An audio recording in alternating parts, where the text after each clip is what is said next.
জোবান shellfish কিন্তু এতটা shellfish আশা করিনি। পৃথিবীতে আসলে ওর মধ্যে ওই জিনিসটা নাই, বন্ধন জিনিসটা নাই, মায়া জিনিসটা নাই। বাংলাদেশের সেরা নায়ক কি? মুশফিকার পারহান। গতকাল রাতে চ্যানেল আইয়ের একটা শোতে শাহরিয়ার নাজিম জয়ের সাথে অতিথি হিসেবে ছিলেন ছোট পর্দার অভিনেতা জয়নাল জ্যাক। সেই শোতে জয়নাল জ্যাকের কাছে ফারহান আহমেদ জোবান সম্পর্কে তার অনুভূতি প্রকাশ করতে বলা হলে এক প্রকার বোমাই ফাটিয়ে দিলেন জয়নাল জ্যাক।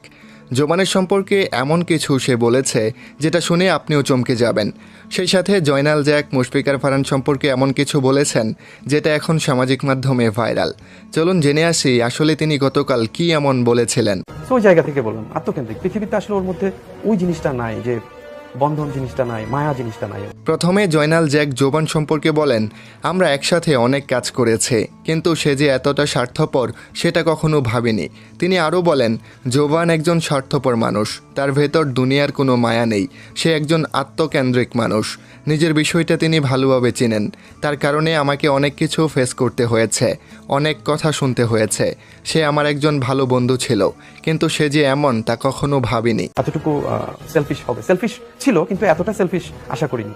তো ওই জায়গা থেকে বললাম বাংলাদেশের সেরা নায়ক কি? এই মুহূর্তে নাটকে বাংলাদেশের সেরা নায়ক, এই মুহূর্তে সুপারস্টার বলতে পারি মুশফিকার পারহান। তাছাড়া জয়নাল জ্যাক মুশফিক ফারহান সম্পর্কে গতকাল অনেক কিছু বলেছেন।